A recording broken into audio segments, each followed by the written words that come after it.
Assalamualaikum warahmatullahi wabarakatuh. Waalaikumsalam warahmatullahi wabarakatuh. Terima kasih sudah datang pada kegiatan hari ini. Hari ini saya akan mempresentasikan yaitu praktek baik. Sebelumnya saya kemarin dari Diklat ya, 3 minggu yang lalu yang diadakan dari BK sendiri. Di situ ada 7 jurus BK. Tapi untuk hari ini saya akan praktek baik itu ada 2 jurus. Yang pertama yaitu jurus 1 yaitu kenali potensi. Kenapa saya menggunakan seperti ini? Saya menggunakan jurus 1 ini karena peralihan murid dari SMP ke SMK. Yang kedua, untuk mengetahui gaya belajar murid apa sudah sesuai dengan dirinya. Karena kenapa saya menggunakan ini? Anak sekarang itu sebenarnya tidak tahu gaya belajarnya itu seperti apa. Akhirnya terbawa dari sampai ke SMK. Sedangkan SMK sendiri itu mulai kelas 1 kan sudah ada peminatan ya, jurusan. Jadi setidaknya harus ada proses gaya belajar yang sesuai pada dirinya. Oke, Bapak Ibu, yang kedua yaitu gaya belajar itu ada 3: visual, kinestetik, auditory.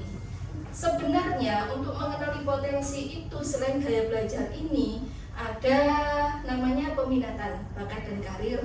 Dan yang ada juga itu kecerdasan majemuk.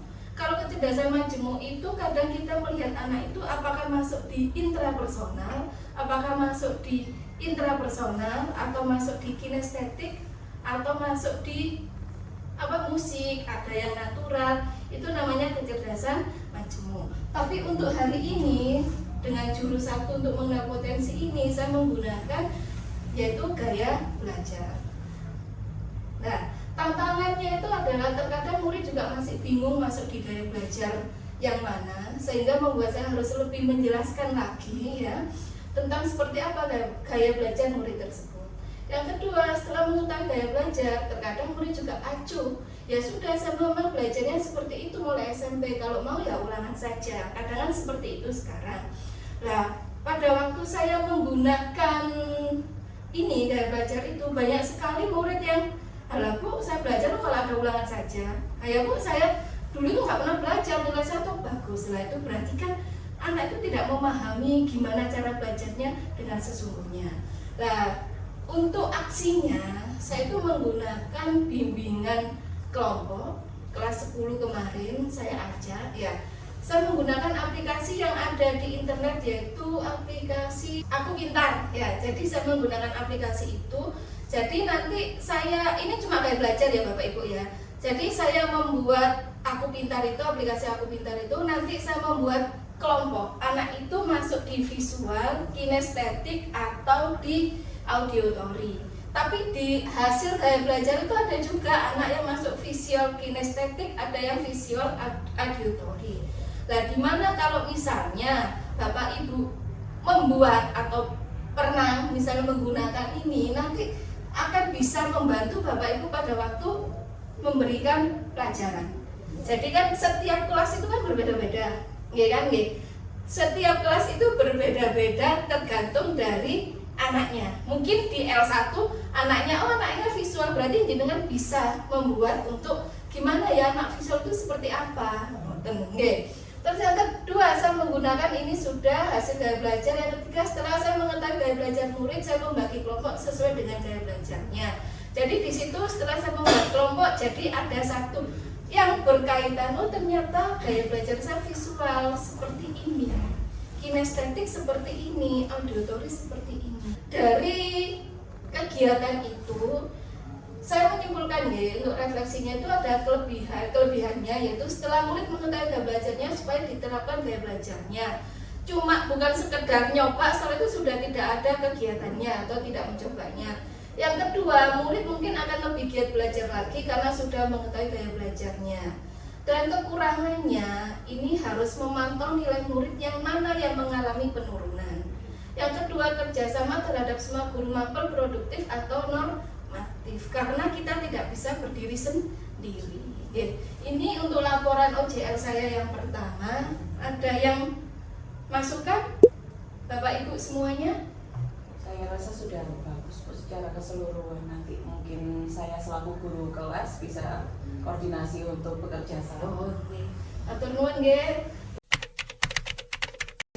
Terus yang kedua Bu, untuk laporan UJL kedua, tadi kan saya bilang ya untuk ada 2 jurus ya, menggunakan jurus gaya belajar. Yang kedua itu adalah jalin koneksi. Nah, untuk jalin koneksi kita tidak bisa berdiri sendiri, maka harus kerjasama antara BK, Walas, guru wali dan semua pihak yang ada di sekolah untuk menciptakan sekolah aman, nyaman dan menyenangkan. Itu semuanya harus berkaitan. Tantangannya di dalam jurus 2 ini, yaitu jalin koneksi, harus ada semua pihak yang saling membantu supaya mendapatkan hasil yang diinginkan. Yang kedua, murid juga bisa terbuka dengan masalahnya supaya bisa segera terselesaikan. Masalah murid itu sekarang bukan hal yang sepele nih. Sekarang kan ada juga pembagian guru wali, wali kelas dan BK. Kalau panjenengan semuanya bisa untuk mengatasi sendiri, maka itu tidak akan sampai ke guru BK. Tapi cuma ada perbedaan antara teknik konselingnya saja.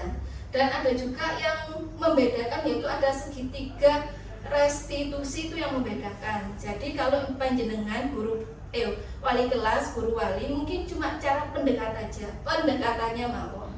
Sedangkan kalau dikira jenengan, oh saya kok tidak bisa Bu ya, nah ini kok tidak terbuka dengan saya, monggo jenengan bisa ke BK untuk yaitu tadi ada teknik konselingnya. Dan aksinya ini pada jurus ini saya menggunakan jurus kelima, yaitu jurus jalin koneksi. Pada jurus ini saya menggunakan konseling individu. Pada konseling ini klien adalah permasalahan karena sering terlambat pada masuk sekolah. Nah sekarang itu kan banyak sekali yang terlambat kan Bu ya. Terus kadang nanti sudah ke tahtib nanti ke BK, Walas dan guru wali. Kalau misalnya sudah diselesaikan di Walas maupun guru wali, maka BK tidak akan menyelesaikannya. Tapi kalau dianggap anak ini kok sering terlambat, ditanya kok tidak bisa, akhirnya monggo jenengan alihkan ke guru langsung. Nah ini kelebihannya, mudah untuk menjalin atau kerjasama kepada semua pihak sekolah, baik guru, BK, Walas, ketertiban dan guru produktif dan normatif. Itu untuk kelebihannya. Kalau kekurangannya mungkin masih harus belajar lagi memahami murid sehingga nanti kalau ada permasalahan segera teratasi. Ngoten nggih Bapak Ibu, ini untuk laporan saya, perilaku baik saya selama saya mengikuti kegiatan di Malang itu.